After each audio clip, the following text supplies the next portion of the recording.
Hi everybody and welcome back to The Lounge. And I'm so pleased to see you today for the second part of our three-part series of mental health and physical activity. And I've been on base for the past 3 weeks, so apologies for the delay in getting this one out to you. But I am excited with what I'm about to share with you, seeing that our topic today is perfectionism and inability to ask for help and what the physical remedies are for that.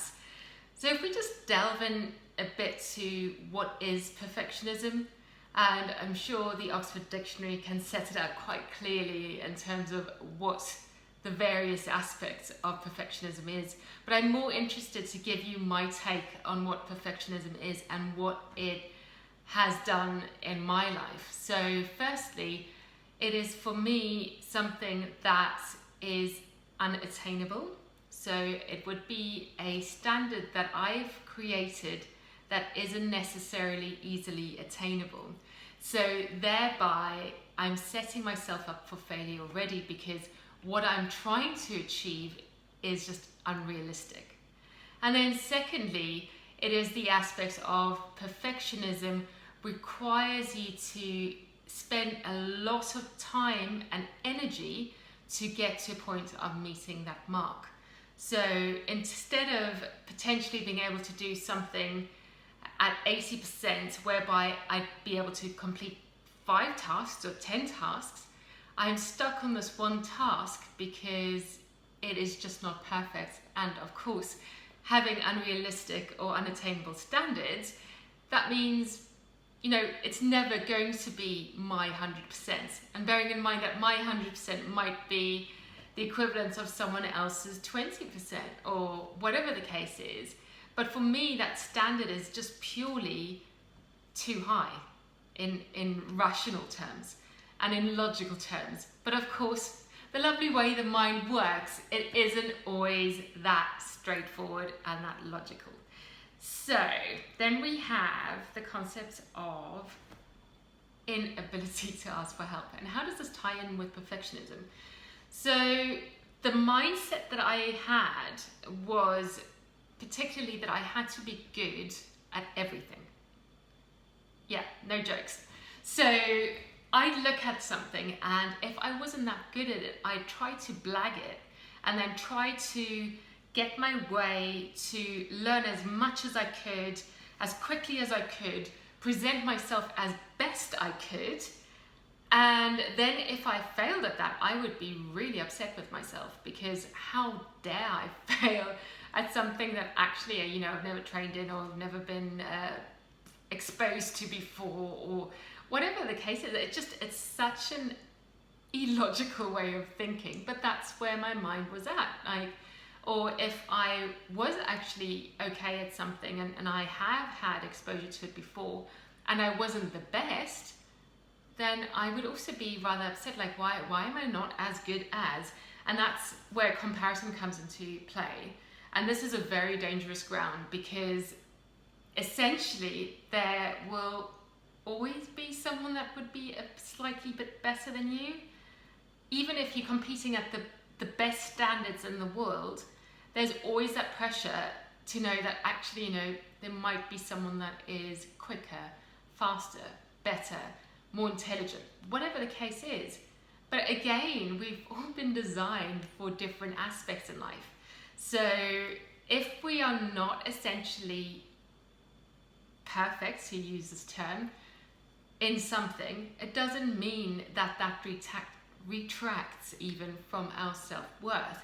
Because all that says is, I am trying something new, I'm putting myself out there, I have the confidence to do this, and hey, best case scenario, I'm actually enjoying this, regardless of the place I am at in the rankings, or my perceived ability to do this, or my actual performance, like whatever the case is. It is getting to that point of having that unconditional self-love and acceptance of saying, you know what, I am possibly not the best at this, and even if I was and there was someone else that came along that is a bit better, it is not taking away from who I am. And it's not taking away from that authenticity that I've been created with and that I am striving to live out fully. Because once we get to that point where we can fully live out who we are, that's where the magic happens. That's where you can really impact people's lives, and that your life can be impacted by others. Because if you are continuously fixated on the concept of, I need to get this right, I need to be the best, and I'm not getting there, and having that anxiety and the thought patterns that go along with it, it doesn't always allow for an open hand. So it doesn't always allow for you to give your best to others and for you to accept what someone else has to give back to you. So in this instance, it is so pertinent to just stop, go, does this really matter? Is anyone going to die? Is it a matter of national security, of personal security, or personal health, or whatever the case is? And then if the answer is no, to go, okay, well, I've given it a go, let's move on. And really try and delve into that point of it 100% all the time is not necessary. Yes, give it your best, do your all to try and do things in a better manner than what you have before, or just trying to be the best version of ourselves. Of course that is great, but when that comes with added pressure and stress, specifically the stress that brings us down, so the de-stress as opposed to the eustress, which is the good stress, the ones that keeps us buzzing and allows for that little bit of butterflies in the stomach when we're about to do something big, because that shows that we care. But the ones that bring us down, so that de-stress, that's the one where the cortisol gets raised, and the whole process that I spoke of previously, how that physiologically impacts our bodies. So if you haven't seen that, go to part 1. I speak quite in detail about what the physiological process is of our body when we go into a stress process, and how that ultimately delayers into depression. So the inability to ask for help, I digressed a tad, links in to perfectionism when we are wanting to strive to do everything perfectly, and our expectation of self is that I should already know how to do this. I literally do not need to ask for help and expose myself. So this is the second thing, like that feeling of having to hide something or to be exposed. That is what comes about when we struggle to ask for help, because it would mean that I'm making myself vulnerable, and that also ties in to I'm no longer perfect in the very loose terms of thinking.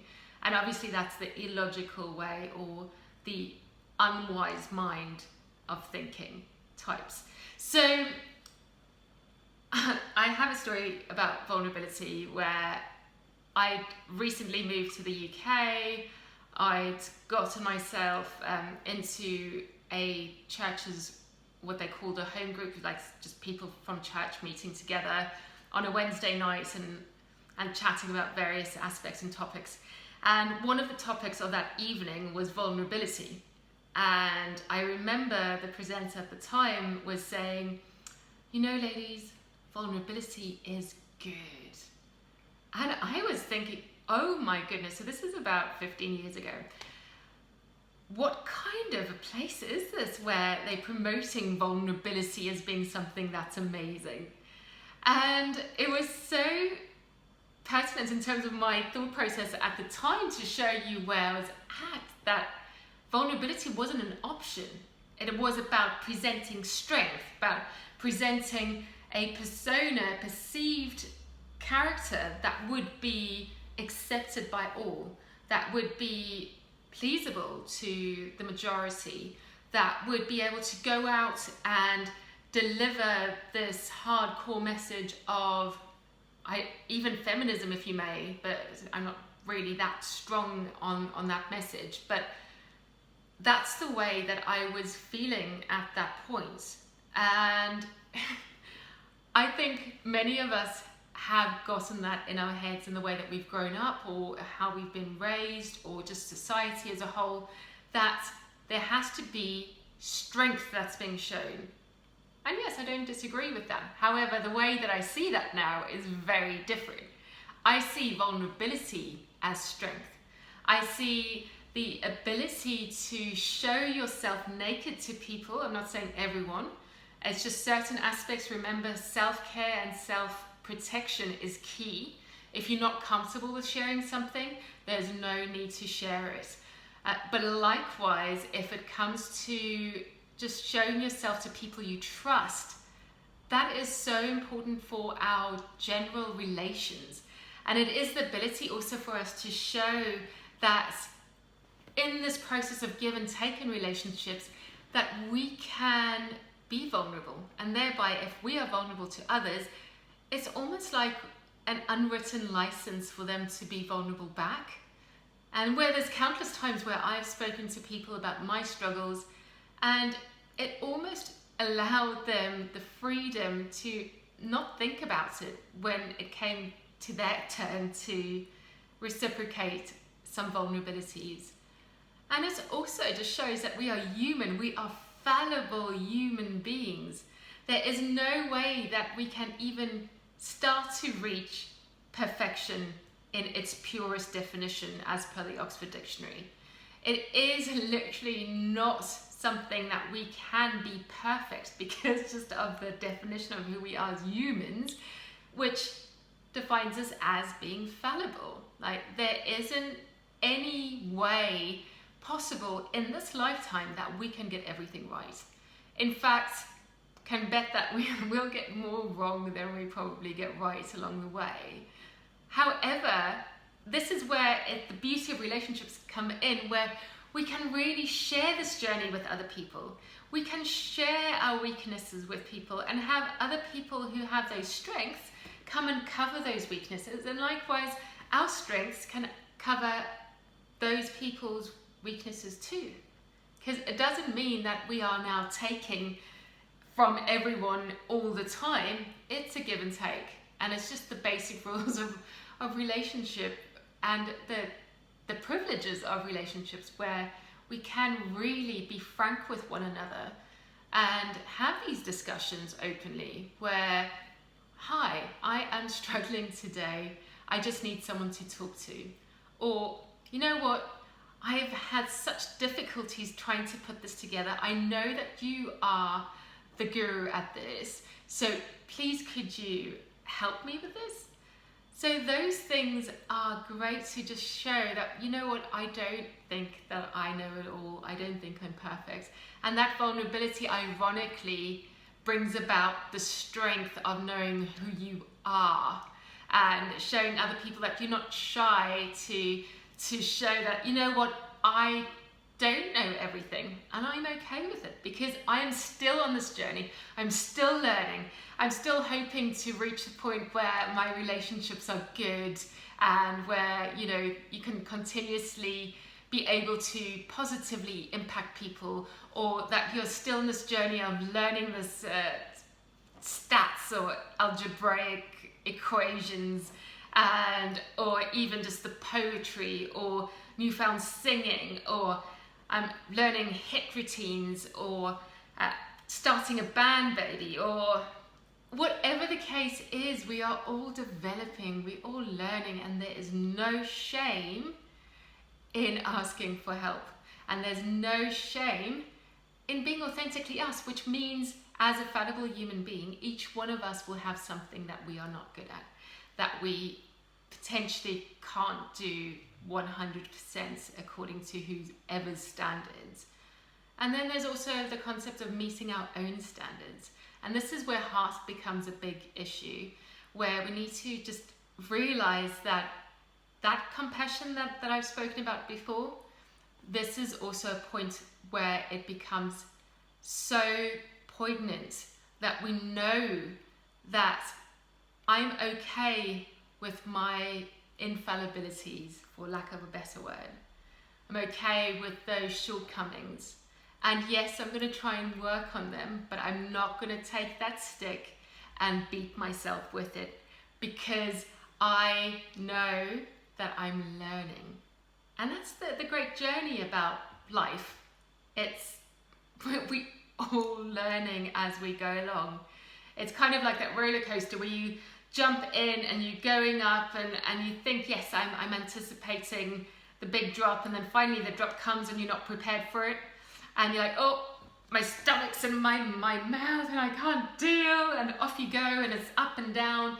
And that's kind of what life is like at points, where even though we know that bad times are going to come, or more so learning curves, or those another growth opportunities that come along, though, that is when we know that, you know what, this is real time.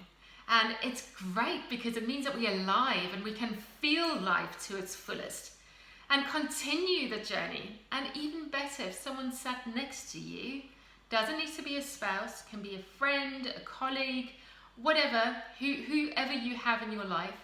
And that's great to do that journey with them, because then they can experience the highs and lows too. Not necessarily in the same capacity as what you do, but at least they know where you are on the roller coaster. So asking for help and being vulnerable becomes such key parts of this journey. And I'm so looking forward to what you can do with this. And of course, then we get to the point of the physical remedies for this. Now, for me, to get myself to a point where okay, why am I trying to be perfect about this? What I do then is bring myself back to the present. And the way I do that is through mindfulness. And what I mean by mindfulness is simply noticing and being in the moment. So, for instance, currently I notice the camera, I am engaged with you, I'm feeling in my skin, I'm not thinking about anything else other than just being with you. Same thing applies when I go for a walk. I literally see what's in front of me. So I look at the trees, I look at the silhouettes, I notice it. I try my best not to think about other stuff while I'm walking. If I notice that my thoughts are going on a tangent or somewhere, I just gently bring myself back into the present, like where I'm walking. And then I try and notice what smells there are. What am I hearing? And incorporating the various sounds into my walk. I'm not trying to block them out. I'm inviting them into my journey. And then also I feel whether there's a wind, a breeze, the sun. What am I feeling on my skin? What am I feeling while I'm walking? Can I feel my glutes engaging, or my buttocks? Can I feel my muscles working in some way? And also, what does it feel like when I'm walking on the pavement? Those various strides. What is my gait like?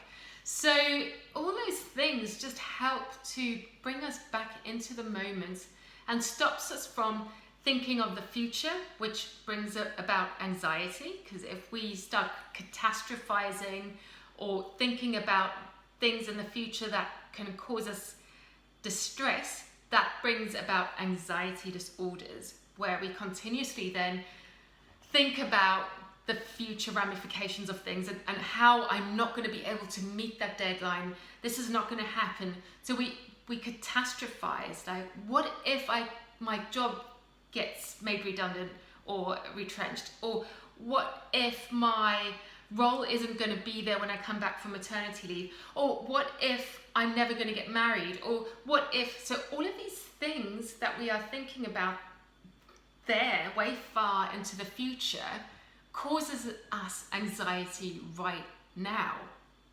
So that also is, if we think about it, pretty illogical, right? Because we are here and something hasn't happened yet, but we're already anticipating disaster over there, maybe. The same thing goes for ruminating about the past. So having thought loops going through our minds, or ruminating about what might happen as well. Like, it just means like a loop in your thought process. So if we think of things that happened in the past, like, oh my word, like, how bad is my life? My childhood was terrible. This is not the case, so by the way, for me, I'm just using examples. What if, there's certain things that happened in my past that, and this applies to us all, that, wasn't pleasant. Like, there are certain things that has gotten stuck in our thought processes, certain events, things that we might have said, or what we have done to impact other people, or what other people have done to impact us. So we can easily get stuck in that loop. However, that loop, if it hasn't been dealt with, will be suppressed. So that's feelings that we're going, that happened in the past, I don't know what to do with it, so we suppress it. And that suppression leads to depression. And this is what we don't want. With depression, it's often sadness that hasn't been processed. So we need to ensure that we really go back to those bits. Like if things happen in your childhood that you need to deal with, find a therapist or a friend, or journal, write down those things and try and process it. Try and really feel what is going on in there. If it's something that made you angry, feel angry. Don't take that out on others or be irresponsible with it, and make sure that you're in a safe environment and in a safe space mentally to be able to do this. If you feel you're not, do this with a professional. Do this with a therapist or with a psychiatrist or with one of your counselors, whichever person you can trust and know that they have an understanding of how to deal with you. Because you remember, things of psychology and of the mind is often a lot more complex than what we can grasp on the set out and from an eye's glance, because we just wired that way. We wired amazingly and so profoundly that there's certain things that if we don't have a knowledge of that, we won't even realize we are negatively impacting ourselves. So that's just as a disclaimer on the side. And always seek help from your medical professions if you are unsure about certain steps to take within your mental health journey. Then that brings me also to the second thing I do to bring myself back into the present, and also the second thing that I do for ensuring that I get rid of anxiety if I'm feeling anxious, that is breathing. And the common one that I use, and I've shared this on Insta before, is the 4-7-8 method. So it means 4 breaths in. So I go in, hold, that's for 7, and out for 8.